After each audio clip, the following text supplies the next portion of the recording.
Uh, y'all, you are going to love this conversation with Drew Taylor Cohen. She is a coach in chosen values and alignment. But I met her because we were on LinkedIn and she talked about the fact that she did this totally counterintuitive thing. She filled out her Bumble profile when she was dating and she got tired of the old ways of doing things. And she literally took a picture of her chosen values, like her top 5, and how they would show up in a relationship. And then she took a picture of those instead of all the zillions of selfies and the other like 3-word prompts that you get from a dating app. And she put the values in there. And then like one really distant picture. She really wanted it to be values focused and see where it would lead just as an experiment. And it led to a lot. And so that's how I found out about her and met her and said, I barely know you, you barely know me, but I would really like to talk about this more on the podcast. How we live according to our chosen values, especially as it relates to love, life, relationships, dating, marriage, etc. That's the direction we went with this conversation. And we both get into our own personal lives as we do on this podcast, seems like always. So yeah. But it was just so rich, and I'm really excited you're here for it. There is so much for each of us in wading through what are our chosen values as opposed to what were inherited values, what are outdated, what are values we no longer hold. Because one of the things we really dig into here in the conversation that I found fascinating is that they're ever evolving. If we are ever evolving people who are growing, who are changing, who are shifting, who go through new lived experiences, go through different trials and tribulations, we learn things, then of course we're changing. And so of course, perhaps our values may change or shift too. And I was of the belief once upon a time that your values are informed often culturally and religiously. That was my framework for many, many years of my life. And that is not necessarily wrong or bad. I am not saying it is, but you still want them to be in alignment with your soul and who you are, and vice versa, right? And so, how do we take a look at the values we hold or think we hold, and are they really ours, or were they handed to us, and do they reflect us at our soul level? And we get into it. We really unpack a few things. I am so grateful you're here and can be a part of this conversation. So join me and Drew Taylor Cohen for a really, I think you're going to be on the couch or wherever you are, just going, oh, I hadn't thought about that one. Or it might just so affirm you to go, oh no, I'm rock solid in my values. I know exactly where I stand in them. I am living in alignment with my values. Because that's the other thing. Having values is one thing. Are we living in alignment with them in a way that feels true and right and good? And then, for me, as a speaking and communications person, it's like, are we speaking our truth from that space? Are we moving in the world in that way, in alignment with those values? So glad you're here. Here we go. Hey everyone, welcome back to Listen for Real. It's me, Jen Oliver. And guess what? I'm so happy because you guys always hear, oh, I've known this person. This is a dear friend, blah, blah, blah, blah. Guess what? She's practically a stranger, yet she's not. We vibe already. Drew Taylor Cohen is with me. And I got to tell you the genesis story of how we met, y'all. It's so good. And because we're going to be talking about, well, it started because of dating. So I'm going to go right in. We're going to be talking about dating life and values-based dating. And I got to just start with how I found and met Drew because it's bizarre. I'm on LinkedIn. And Drew, I guess I should say hi to you. Okay, this is how we roll. It's like we're on the couch. I pictured 9 people sitting around us. We're all snuggled up. We've got like blankets over our feet. We're sipping something yummy, and I'm like launching and going, "Oh my gosh, you guys here! You got to meet my new friend Drew." So that's what I do. Hi, friend. So nice to be here. And I'm so excited to speak with you and hear what you're about to say. I know it, but I can't wait to hear it from your mouth. It is. It's so good. So Y'all, I even pulled it back up just to remember because it was many months ago. I think it was 3 or 4 months ago. I'm on LinkedIn, and there's this post from Drew who I it just showed up in my feed. Of course it did, because as it would be when you're dating, and then there's a post she puts about the fact that she was on Bumble and she created a values-based profile, meaning she basically put in her profile what she valued. And I want you to correct it and expand upon it in a minute, Drew. Mhm. Instead of all the usual, I love to travel, I love to go dancing, blah, blah, blah. And then the cute like selfie photos and all the stuff. If anyone's been on a dating app, it's like, ugh, it often feels like it's the same old thing. And how do you really get a sense of someone? And then you're trying to put all these pictures out there. Ugh, it just the so she took a totally different approach. And okay, Drew, finish from there because it drew me in to the point I was like, I'm about to, because I had just gotten on Hinge, I believe, when I saw that, Okay. and which is a dating app for those who don't know. And so I was intrigued by what you'd done on Bumble. And B, I am so about the values and doing it differently because I have been serially married for my whole life, like practically 30 years. Everything was about finding a husband, being in a marriage. That was my whole framework. So this was all very new to me. Dating was new. And I'm over 50. So dating over 50 when you never really dated when you're younger, I just went from boyfriend to boyfriend to boyfriend. They were into me, then I was into them, and then next thing you know, it's a serious relationship. And I just jumped from serious relationship to marriages. That's how I operated.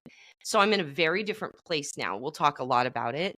And so then I see you. So will you tell them the rest of you created that profile? Tell them a little bit about what was in the profile and then what happened. Yes. So I'm going to go back before I jump into that moment of the creating the Bumble profile. But yes. So similarly, I was in relationships, like committed relationships for many, many years that would, end and I get in another one. And it was my last breakup where I really had this awakening of like, okay, keep finding myself in a similar situation. And what I uncovered at the end of that relationship was we just had very misaligned values Mm, when it came to things like where we wanted to live, if we wanted to be near family, like that was just not the same, even down to, how we treat other people and want to be treated. So things that were really foundational deal breakers for me after years of being with someone, we're realizing there's misalignment. So that put me onto a whole path of discovering my, what I like to call chosen values. I was at this point, I was in my early 30s. I had this, kind of reality check of like, man, I've really been living by outdated or inherited values my whole life, like things that have been passed down through family, through past relationships, through school, even or jobs. And it was a real opportunity to take pause and to say, okay, what do I really value? How do I want to move past this moment of feeling heartbroken and lost and alone to make it more of a growth opportunity to move into my next phase of life with so much clarity and a guidepost to make decisions and act from. So that led me down a path of really getting clear on my values for the first time as an adult with intention. And then that's, 6-ish months later, once I was able to really live from those values on a personal level, make changes in my life, for myself and feel very confident and strong in those values, I felt ready to find a partner again.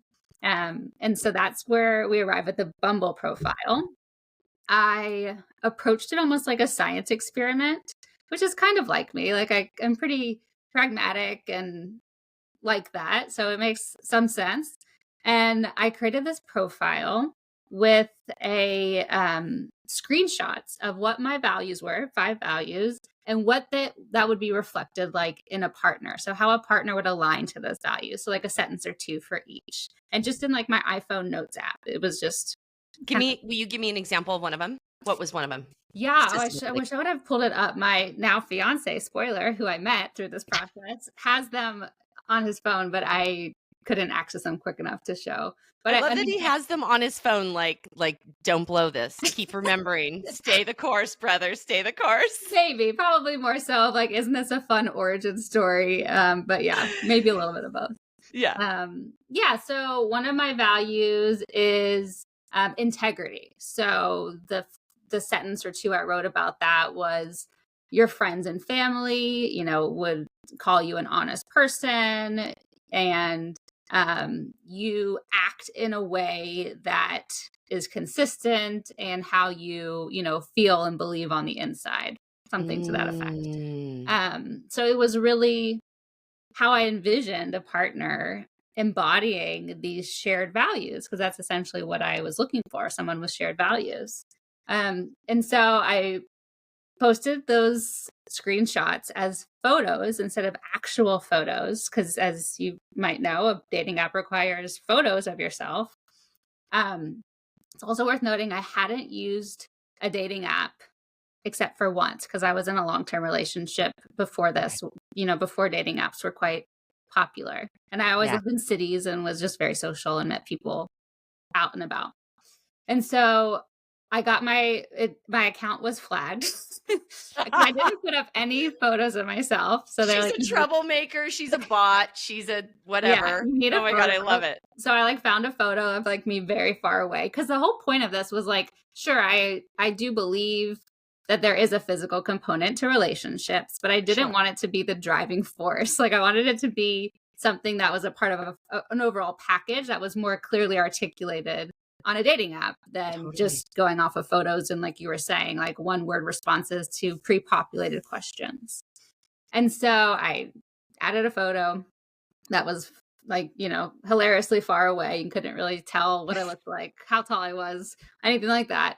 And I don't think I answered really any of those pre-populated questions, just the bare minimum. It really was just values. Maybe I said a sentence or two of this is what I'm looking for. And if it doesn't seem like it's for you, then we're probably not a good match.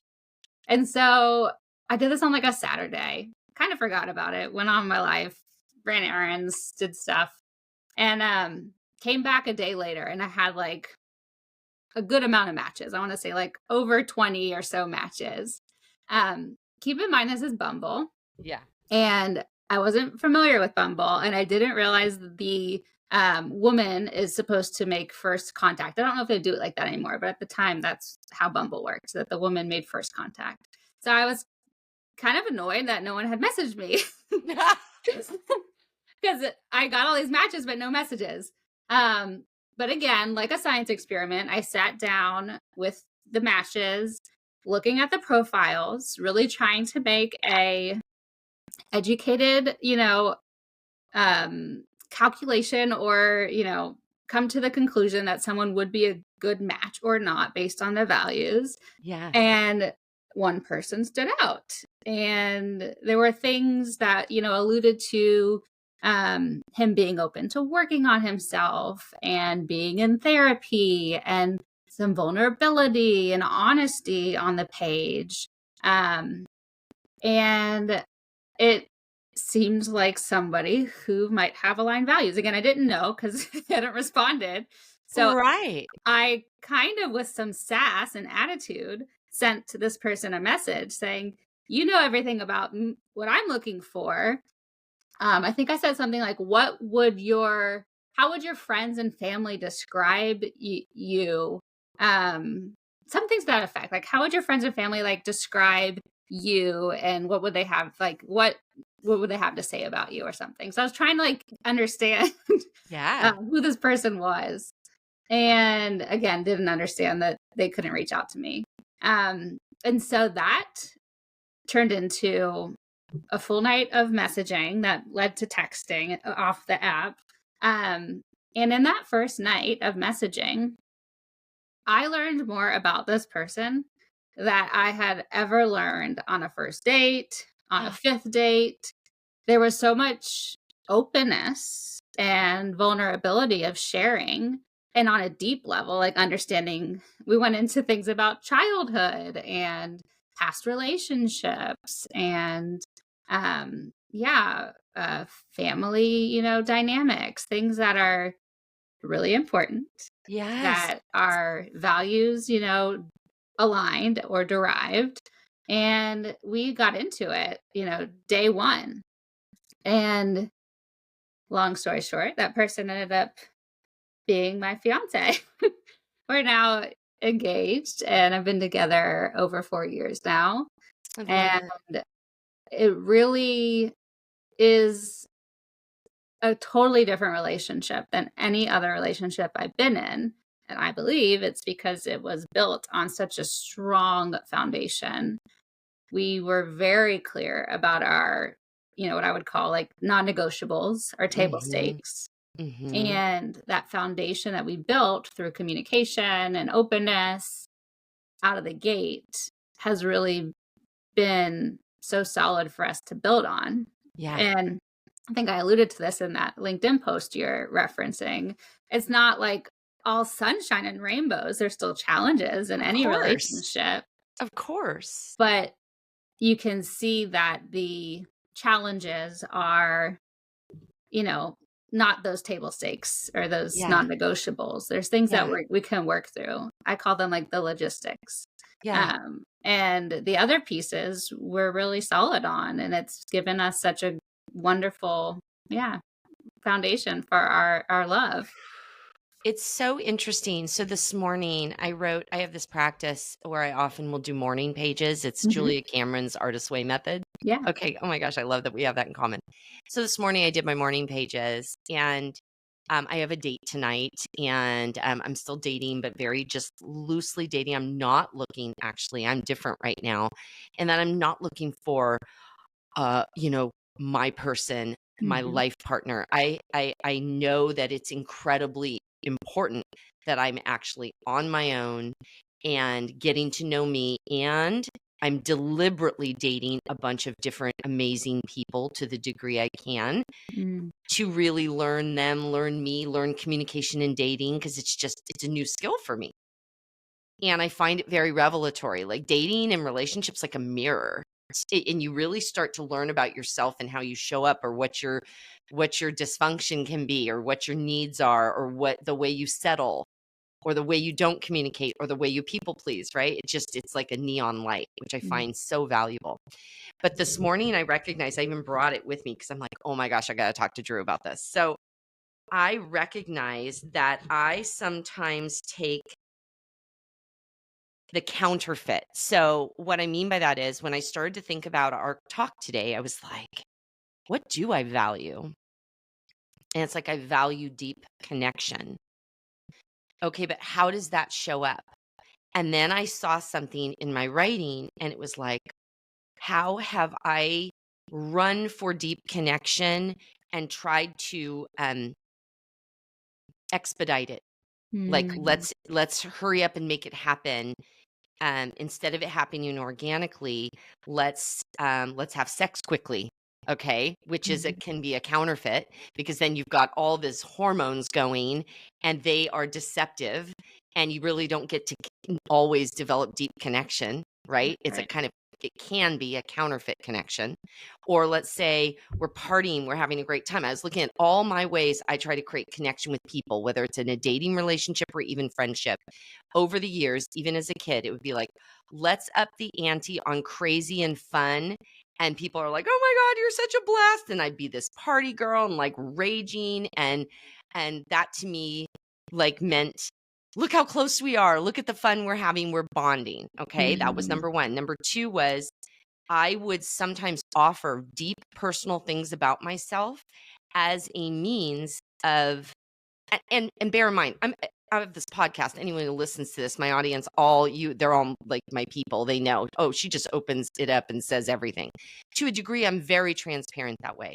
But there have been times where, let's say I'm practically meeting a stranger and I will offer something so deeply personal about myself that's not necessarily something they should be knowing, hearing.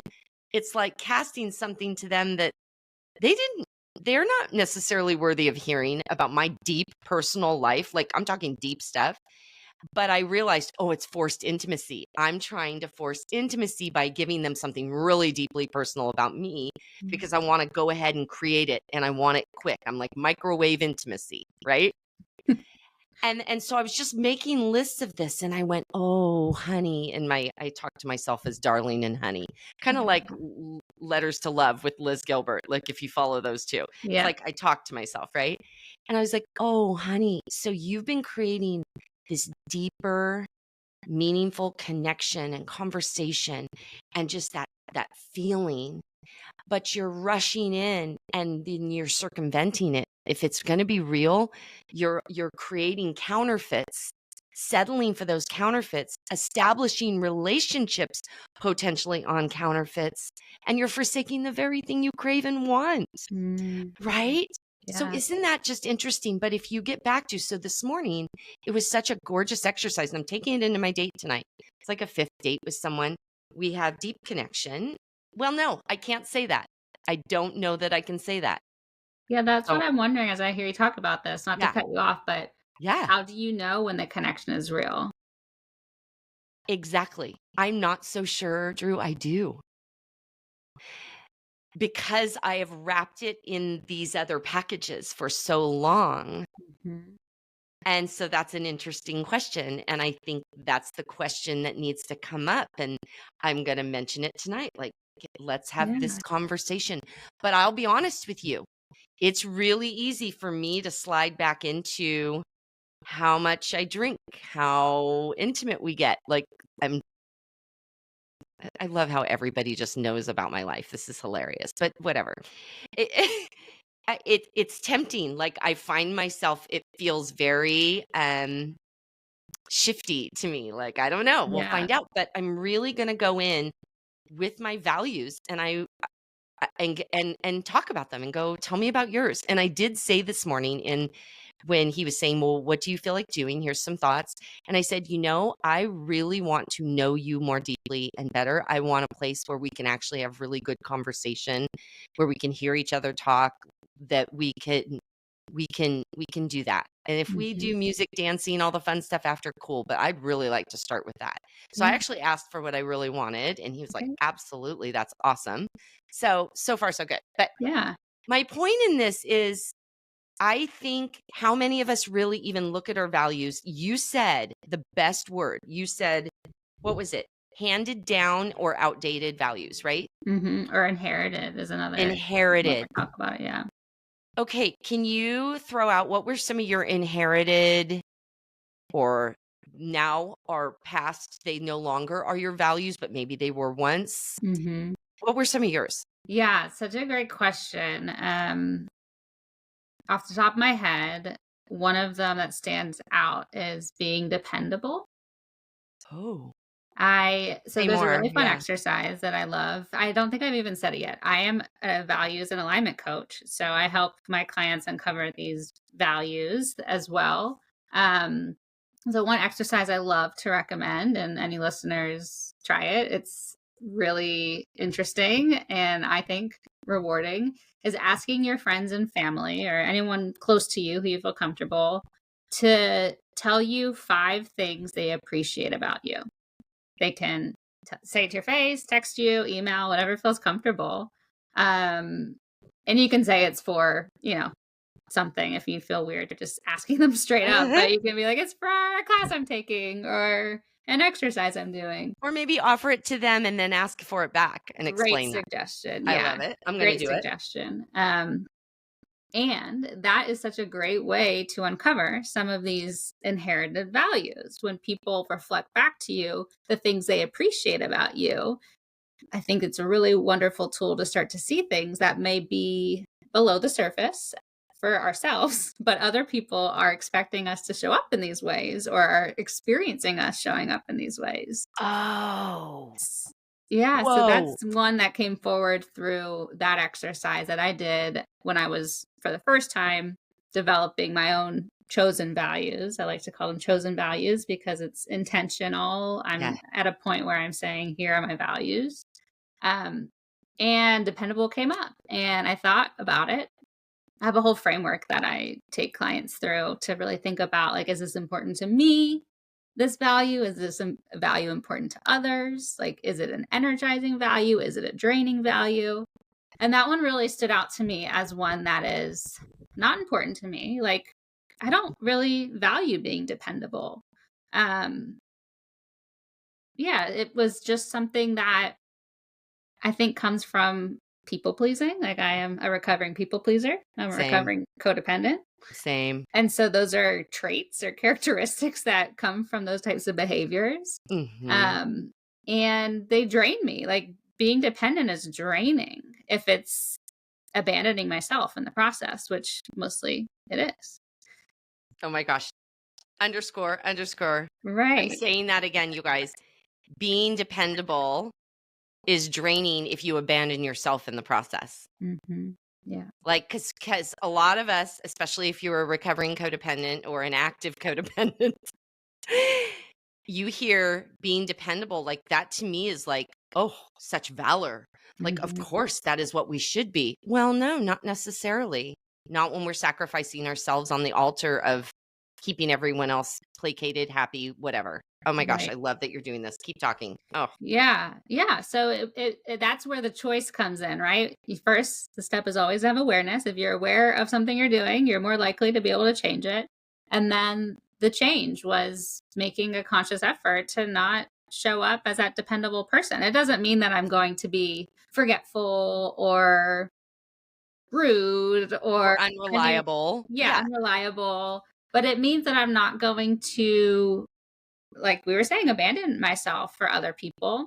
Yeah. And I might, instead show up with one of my chosen values, which is compassion.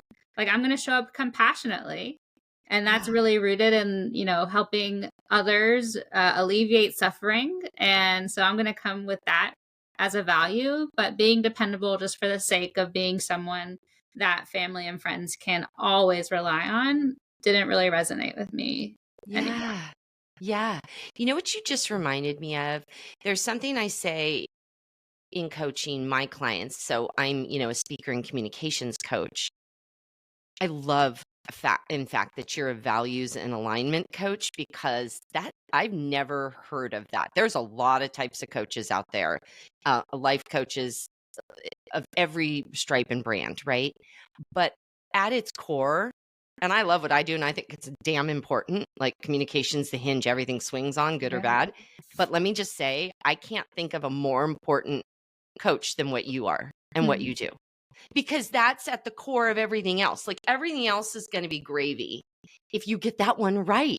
Yeah.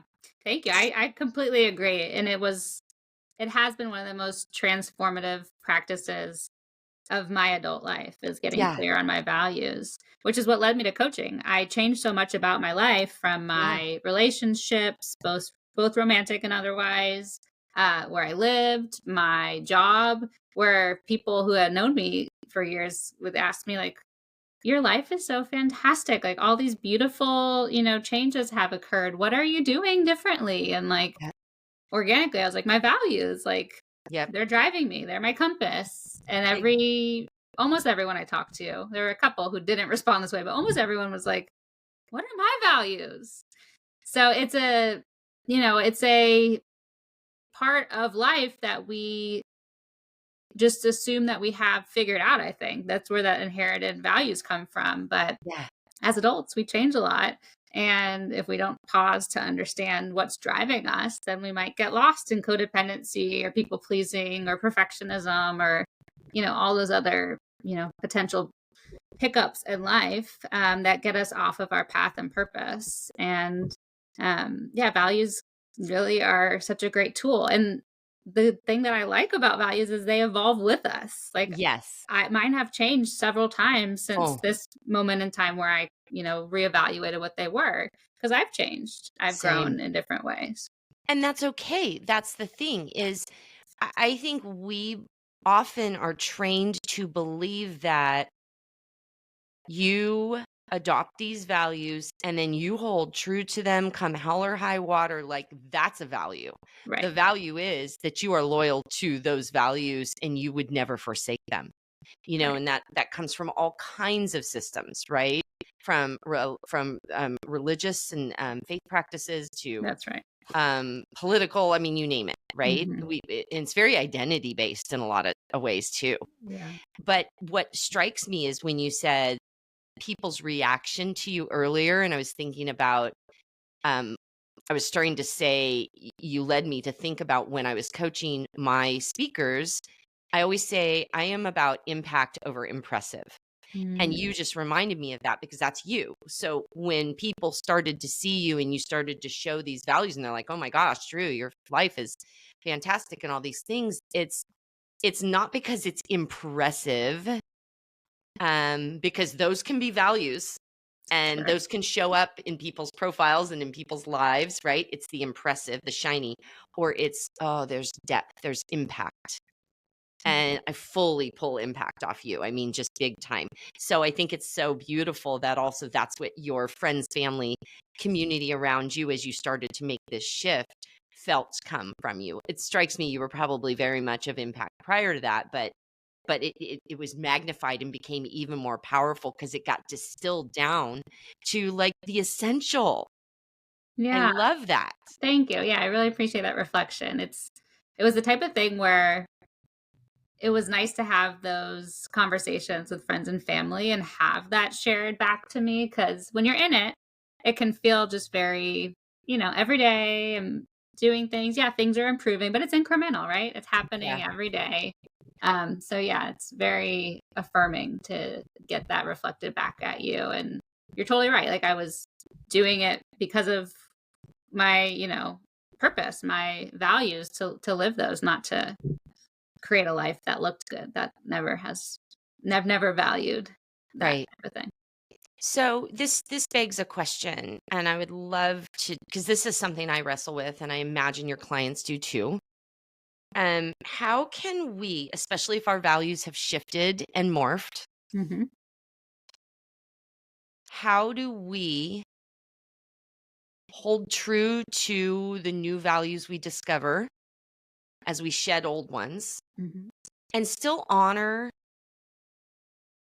the people who were in our original camp? So I'll just use an example with me because that sounded so cryptic. What am I saying? Let me be specific.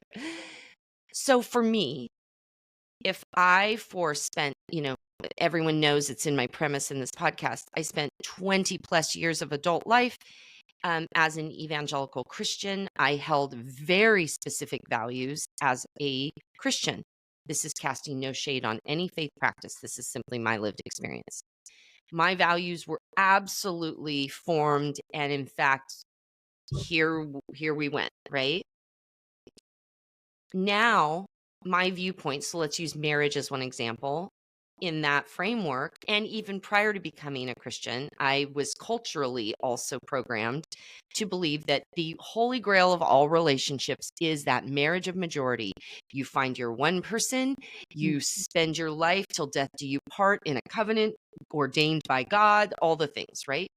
And, eh, eh, and that's that. And that's the one relationship that's worthy of pursuit, and that's the one you go after, etc. I am now of a very different mindset. I do not believe I have to be married. I do not believe I have to be just, okay, I'm monogamous with one person for the rest of my life. I think I have many great epic loves ahead of me. Like, I don't know how or what that's going to look like, but I have this sense that I am meant to love many, many people and very deeply, and it may not just be one. Well, that flies in the face of my faith practice I raised my kids in, you know, um, a lot of my former relationships. It flies in the face of a lot of the culture. Mhm. And so, how do we honor our own values? And I don't see myself moving from them, and yet honor theirs too. And do you see other people wrestle with that? Like, I feel like as I'm saying it, it's just obvious. Be kind, have compassion, let people have the dignity of their choices and their response, and you have yours, and let them live with it. And I feel like I can say all that, but I really want this rooted in my soul. So what do you Yeah. think on that? And did you Yeah. wrestle with it? Yeah. Well, first, I think it's a deeply personal experience for everyone, especially if they're, I'll use the phrase again, chosen values are Yeah, quite different from their nuclear family or their, religious community or any community. right. It's certainly a personal experience to navigate. I can speak from my lived experience too, and um, how I might support, clients through this is like anything, it's going to be rooted, your values are going to be rooted through practice, right? It sounds Mm, so simple, but it is really the way forward. And so I like to encourage like little acts of authenticity that honor your values um, every week or, mm, once a day, whatever feels doable is like honoring of your value in a specific intentional way. And that's going to build that muscle of how you show up and how you honor that value. The piece about it being potentially in conflict with your community or loved ones or groups, um, I can speak from my experience. Some of my values, although very positive for me, have been challenging for other people, mhm, specifically like family members. mhm, And it's certainly difficult, but excuse me, mhm. it's difficult, but where I arrived is back to that abandoning myself piece. It's more important for me to honor myself, Yeah, do it with compassion, as you mentioned, than stay in a dynamic that just doesn't allow me to live authentically. yeah, And so, again, it looks different for everyone, but exactly. that might look like not sharing certain things with certain people if you don't think they're going to be as excited or as supportive as you would like. Um, I'm a definite buy-in seeker. right. I seek buy-in. Yeah. Even if I don't want them to live my life, like, because I can go I just went to a wedding and celebrated someone who's, like, they are took vows and are together, wanna be together forever till death do them part, and I am so loving that for them, like, I celebrate that and I honor it and support it, it's just not what I am choosing for me, and it's no longer a value I hold for me. Okay, so that's interesting. Keep going, I interrupted you, but yeah, Yeah. I'm curious what your takeaway is from that because it seems like you're having some light bulb go off. yeah, it's, a little bit of yeah, I just wanna make sure I am honoring where they are at, but that they also do not see my departure from a certain value set or norm as a slam on it or them. I see. Unless it's one that causes harm, then I'll call it out and go, "No, that's oppression," or "That's this," you know what I Right. mean? But, um, I think that's what it is I still care, that codependent people pleaser in me still wants to make sure that I can go my new way and still have approval and buy-in. And what Right. I'm learning and accepting and getting better at, I now I'm realizing that's exactly what it was. Good job, Drew. She's such a good coach, y'all. I love her. I love you. You're fine. You're That's what it kind. was. Is I am realizing that's a weak spot for me, but I see it. I can call it out. I see my tendency to wanna go there, to have the buy-in and the validation, and yet I am so okay if I don't have it. It Yeah. may be disappointing, especially if it's someone super close to me, but it's not going to sway me from what I know to be true, like, in my soul. Yeah. That's Like, there's right. just no doubt. Like, I Yeah. know it like I know anything. And that's the gift of clear values is you have that uh Yeah. those guides to tell you what is true to you versus like the outside noise. That was a huge pivotal moment in my, self-development journey I've been on is when I got clear about my values, the voice from within, if you will, or the like clarity I had quieted all that external noise. Because Oof. before it was like, oh, so and so wants me to do this, or career looks like that culturally, or society thinks this. And then I got clear on my values and I was like, yes, and I know where I'm headed. I know what's important to me, and I can make decisions from this point of clarity rather than looking outside myself. Ugh. Yeah.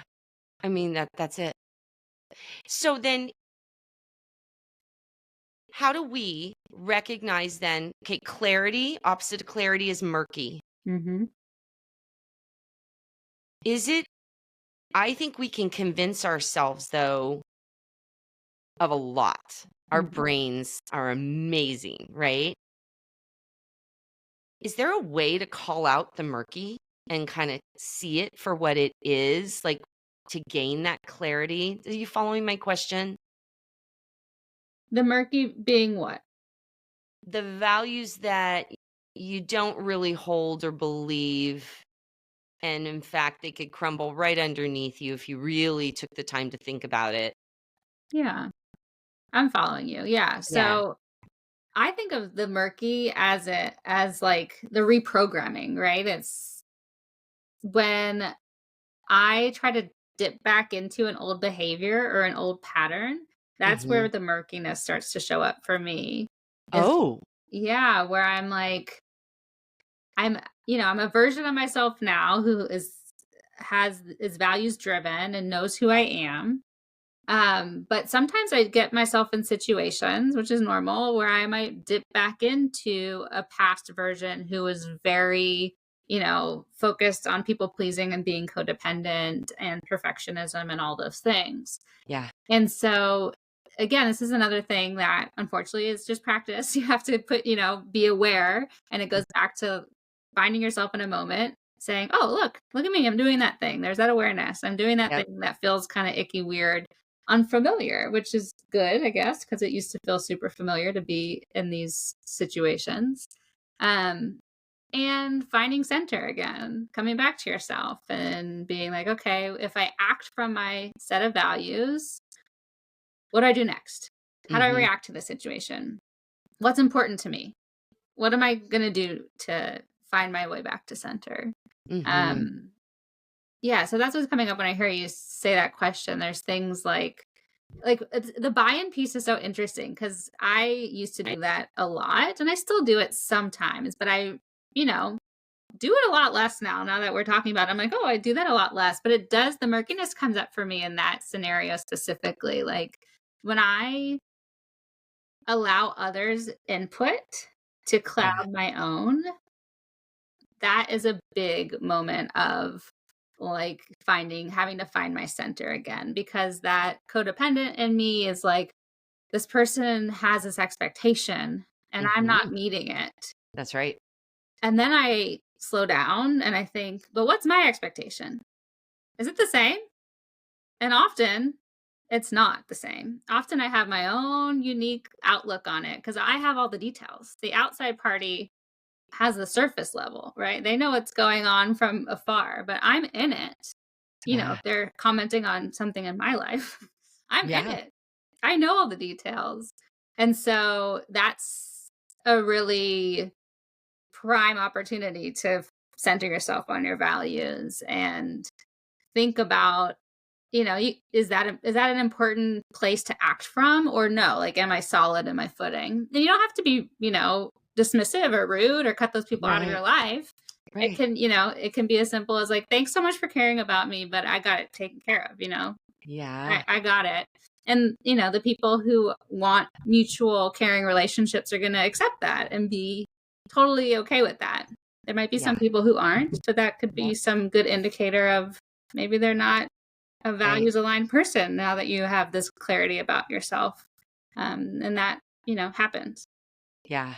I want to take a quick break, but then I want to, when we come back, address when you do set a value to your point just now, and it means someone is cut out of your life potentially, or they decide to exit your life, or you have to decide you're no longer going to pursue them, whether it's a friend, whether it's a family member. that's hard for a lot of people to get their hands around and feels like a real pain point. So Mhm. let's take a quick break, but then let's unpack that and perhaps take some personal examples and explore that further. We'll be right back. And we're back. Okay. So, a couple things. First, let's go back to the casualties, and I'm using my air quotes. Like, are there casualties necessarily of choosing our values? We have our chosen values, and this means people in our lives may choose to self-select away from us. That's okay. I believe in giving people the dignity of their choices and response. I don't have to love that either. And or we've had to move away from certain people or relationships or situations or environments, institutions, you name it, right? Because no longer aligns with our chosen values. And to remain in that place feels like a betrayal. In fact, Glennon Doyle, I think she says, it's in one of her books and she's referenced it a few times. She says, I will no longer remain in a relationship or an institution or a community that causes me to betray my own soul. Mhm. And it's something to that effect. I paraphrase her, but have you walked through that? I know you've probably navigated it with clients. How do we unpack that? Yeah, so I'll start with professional relationships. So since getting really clear about my chosen values, I have left a corporate job. So I worked, in-house corporate job for Mhm. most of my career, um, up until, I don't know, 3 or so years ago. And after getting really clear on my values, I realized, wow, how out of alignment am I with not only the company I was at, but really just the, corporate kind of setup of my career. Yeah. And so that led me to leaving a role that I had been in for a very long time at a company I had been in for a very long time, having that clarity. And, that was a great experience. So that's, something I walked away from that I couldn't be happier having, now I'm self-employed. I'm a coach, as I mentioned. I also consult in social and environmental impact. And I love getting to be self-employed. I schedule my own hours. I get to select my own clients, both, from a coaching and consulting perspective. And that's been so rewarding. However, I now can discern very quickly, or at least a lot faster than the amount of time I spent at my corporate job, when something is out of alignment. Mm, And so, again, using the, professional relationships example, I was working with a client on a consulting project that I realized just was not a good fit for me from a mm, values perspective. The way that they conducted business and communicated with me and other people um, just didn't work for me. mm, And I left that project. I, walked away from that relationship. And it was the best feeling ever. It was, nerve wracking. I'm human. It was scary to kind of make sure. that decision. Finances are involved, all of those things. But after making that choice, making the choice in a values aligned way, meaning I brought integrity and compassion to the, conversation, it was so rewarding. I mean, I felt so great after that decision was made because it Mhm. was rooted in, who I am and what I find important. And so I guess the point there being is it's, maybe not easy when you're in it, but the Yeah. payoff at the end really is rewarding. Do you think we're obligated to tell them why we are leaving, let's say? So in that situation, are we obligated to tell them why and that we've had a shift in values?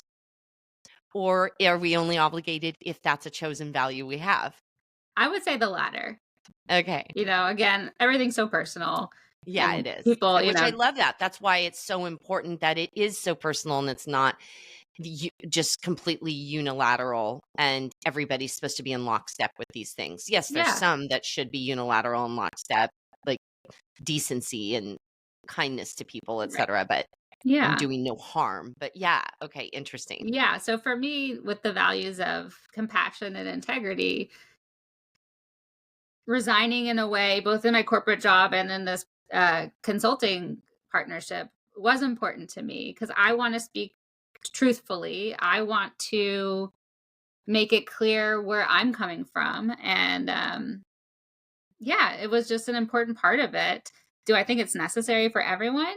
No, absolutely Mhm. not. I think you exit a company in a way that feels safe and aligned with who you are and what you stand for. But that for me was what was important. And I think that contributed to the feeling I felt afterwards, right? Like doing it in Mhm. a way that was so in alignment with my values made me just feel great. I was like, it's that feeling of leaving nothing on the table, right? You're Mm. just saying your piece, you're doing it in a way that's respectful, Yeah. and that feels good. That feels Yeah. really, really good at the end of the day. What do you think is the difference then, and do you find clients confuse this? I find I'm conflating an ideal and an identity with a chosen value. And actually, I think ideal and identity are different than a chosen value. So, Yeah. how do you know the difference between the two? Yeah. It's a great question. I get a lot of questions from clients like, is this a value? And I'm like, well, does it give you direction on how to act and behave? If it does, it's a value. And so I think like the three buckets of questions, if like you're thinking about getting clear about these chosen values, you're feeling like you might be living from some inherited values, like the three buckets of questions that I would encourage you to ask is what's important to me? Hmm. What energizes me? Mm, And what do I aspire towards? those are good. I didn't think those were the questions. Yeah, I mean, there's so many ways to get to your values. This is a framework that I created and I use. Um, and so starting with those questions, and then of course going deeper, like, um, you know, who do you like to spend your time with? How do you like to spend your time? What are you spending your money on? All these Hmm. different things, which I go really deep into. I have a program with a workbook that kind of takes you through these questions. Um, that will get you to, a list of values that you would then distill down deeper into top five ish. Yeah. And probably in those three first questions, what's important to you? What energizes you? What do you aspire towards? There's probably overlap between the three questions if you were just to like morning pages write about Hmm. those three things. Um, and that's a good signal of what your, values might be. The words that are showing up more than once might be in that top five list of your chosen values. So, can we play with that for a minute? Because you had asked me earlier, we were talking about connection and something about me feeling it in my body. Mm-hmm. We were starting to go there. Can we go back to that for a second? Because I just feel like everyone is in this with us, picturing this for themselves, like Mm-hmm. in real time. Yeah. So, how is connection? First of all, I believe connection is a deep value for me. There's Yeah. no question about it. Connection and community, maybe, and they maybe are two separate ones, but they definitely blur together, Mm-hmm. right? And conversation, but I don't think conversation's a value. I think conversation is a manifestation of connection and community, Yeah, so right? you're kind of arriving at like the two components that are so important if you're going to live by your values. It's like, what is the value?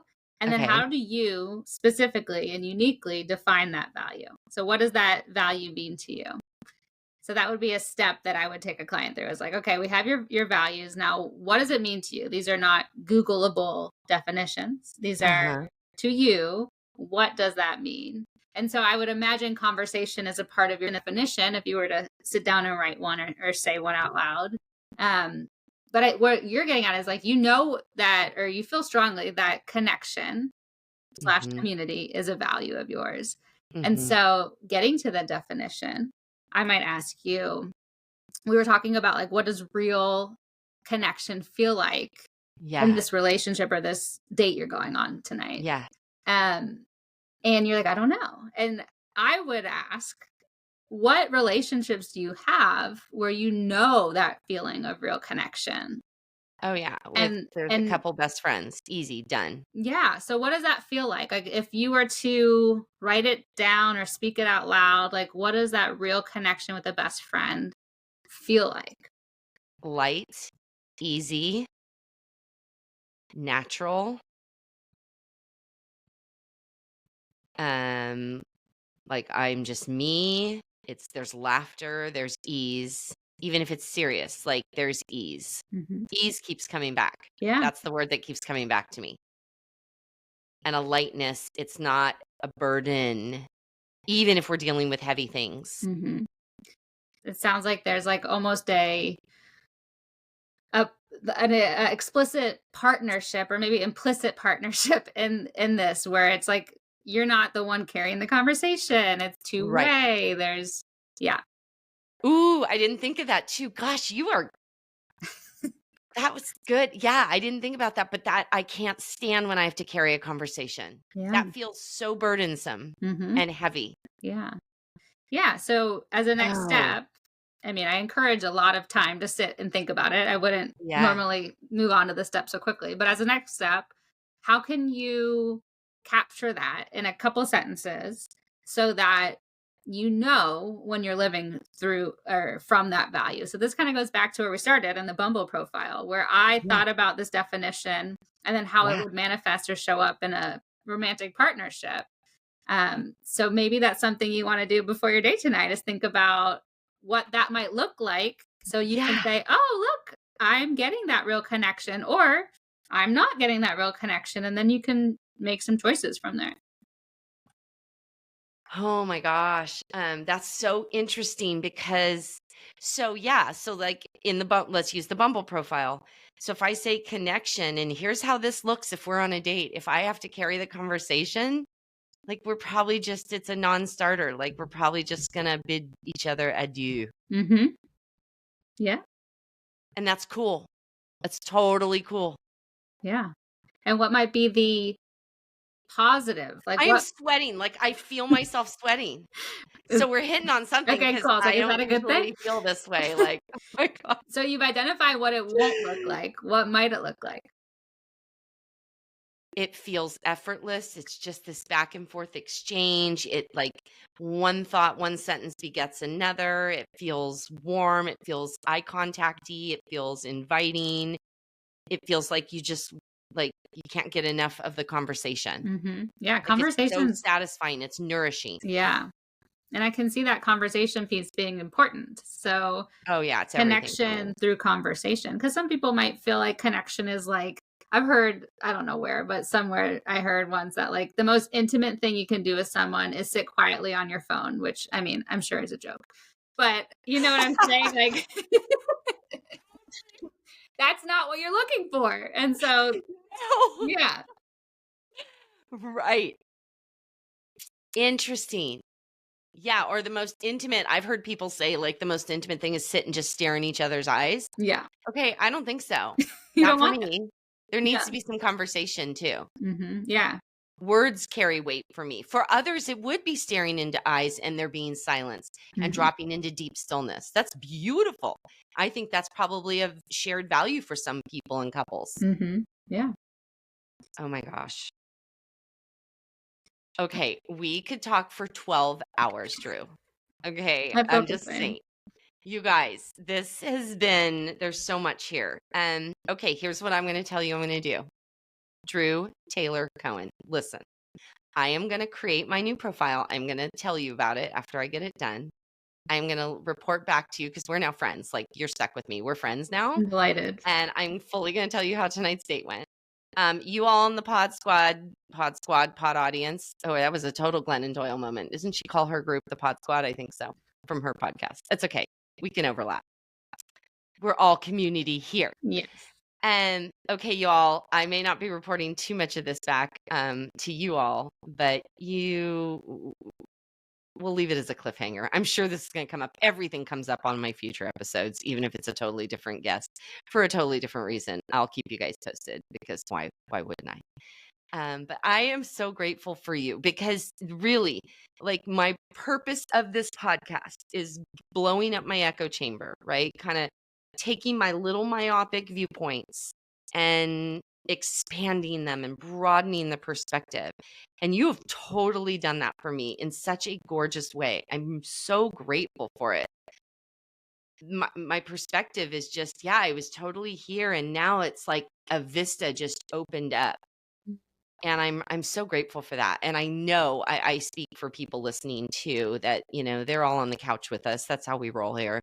And they're feeling that too. So I'm just going to say thank you on behalf of everybody right now for being here and just for this conversation. There's more ahead. Like I see, I'm going to be talking to you. Like you need to be guest coaching in my programs. We have all kinds of things we need to be talking about because I think what you're doing lies at the core of what I do, in that if a woman is to find, like I specialize in helping women find their truest voice and speak from that place, right? And of course, I was called to the very work I needed. But I think a precursor part of that work is what you do. Yeah. Like, how do you find your truth, drop into your body and speak from that place? That's also where you'll find the values and align with them. Like that to me is all in the same soup. Yeah, you're speaking my language. I really believe once we get clear on who we are and what we care about, our Yeah. values, then everything opens up and Yeah. we can move into any avenue, achieve anything, and those are our guides. They're our compass. That's right. And I tell women all the time, it's like you want to give voice to that truth in you, that truest voice. But if you don't know your values, how can you give them voice? We got to get to the values. Like it really is the precursor. Yeah. And in your Yeah. present chosen values, right? Like Yeah. getting curious about who you are in this moment right now, this Yeah. version of yourself right now. And yeah, moving forward from there. And being malleable and open to your chosen values changing. I think I'm really appreciating that you said that too, because I kind of thought I needed to land in them, establish my new values, and here we go. It's like, oh no, they're going to keep evolving because God willing, I'm still evolving. I'll Yeah, of always be course. evolving. Of Like course. that's a core value of mine. Yeah. Always growing, eternal learner, ever evolving, Yeah. period. Same. To I the love end that. of time. Oh, my friend, I Yeah. appreciate you. Thank you so much. Thank you. I'm Thanks for really having me. glad This you're here. was such a great conversation. Happy to So be good. here. So rich. All right, you all. We'll see you next time. And I'm just so happy you guys were here with us and in this conversation. It just means the world that you join us. And we'll see you soon.